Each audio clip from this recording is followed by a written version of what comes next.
golaha aqoon-yahanada deegaanada koonfur galbeed Soomaaliya ayaa dabayaaqadii bishii la soo dhaafay waxay codsi u gudbiyeen musharaxiinta maamulka koonfur galbeed codsigaasi oo ahaa in musharaxiintu ay kulamo la qaataan aqoon-yahanada iyo ardayda jaamacadaha Baydhabo. Musharaxa Sheekh Mukhtaar Roobo Abu Mansuur ayaa noqday musharaxii ugu horeeyay oo ka soo jawaaba baaqaasi wuxuuna Baydhabo kulanku la qaatay aqoon-yahanada iyo ardayda wax ka barata jaamacadaha Baydhabo. Professor Fawzi Abdunoor iyo Dr. Yusuf Ibrahim oo ka mid ah aqoon-yahanada reer Baydhabo ugu horeyntii kulanka ka hadlay ayaa Mukhtaar Roobo ugu mahadnaqay kulankani waxaana ay tilmaameen muhiimadda ay leedahay in musharaxiintu ay dhageystaan afkaarta aqoon-yahanada iyo dadweynaha kale.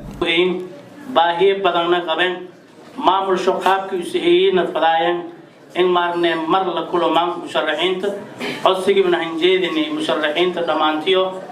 way sadanka dhaqso badan isaarogaay tahay ka ajiibay musharax Mukhtaar Roobo Ali Abu Mansuur yani ajiib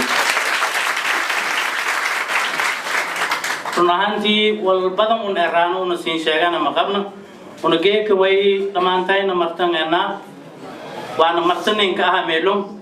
inuu haka dhawaayno degansano degaan furno musharaxii in ku horeey oo na ajiibna in koyne usiina maargne nagadi qofkan ku horeey in uu ku degansana badanaaba dawladnimada hadareerta qaabshe iyo wararkii tawjiihaadkii usajeedii fadi oo munaasabadan ka saabsanay runtii farxadan ingata aqooneena gudoomiyaalkii misanaba horjoogyaalkii jaamacado ku jira deegaanada koonfur galbeed inay musharax madaxweyne kale murashax meeraayo laakiin madaxweynaha koonfur galbeed ay Mukhtaar Roobo oo niyaazumi inay kulan noocan ku qayb galna runtii bulshadan deegaanada koonfur galbeed culeys badan saarnay dhibaato badan saaran baahayna lankarta dadnama iyo hiigsi faylile samati biyo bulshada.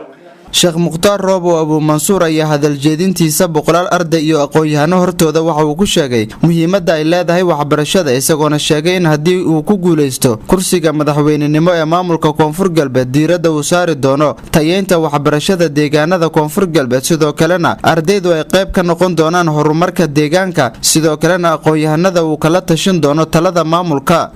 Unamay barajeeyane oo siinka weernay dadku baahangna umataan oo dhan iyo baahangna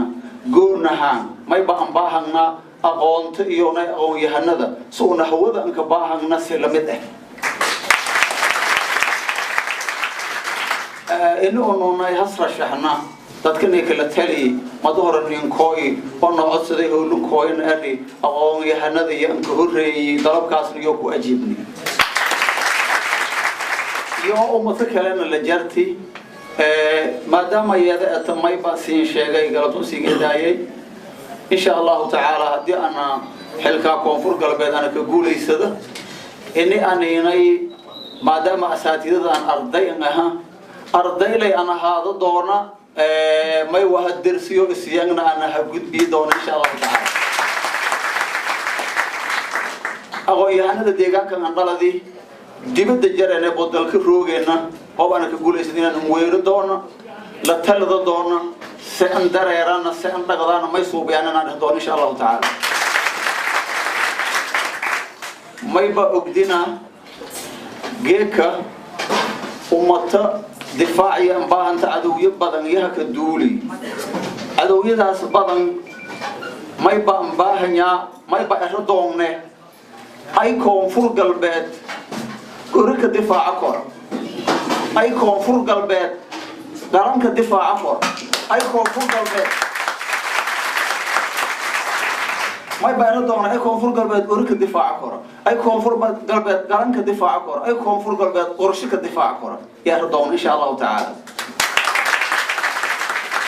lamba intii usuulay markaasay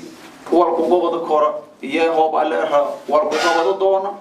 Sheekh Mukhtaar Roobo Abu Mansuur oo ka mid ah musharaxiinta u tartami doonta kursiga madaxtinimo ee maamulka koonfur galbeed ayaa ah musharaxii ugu horeeyay oo kulamo la qaata ardayda iyo aqoon-yahanada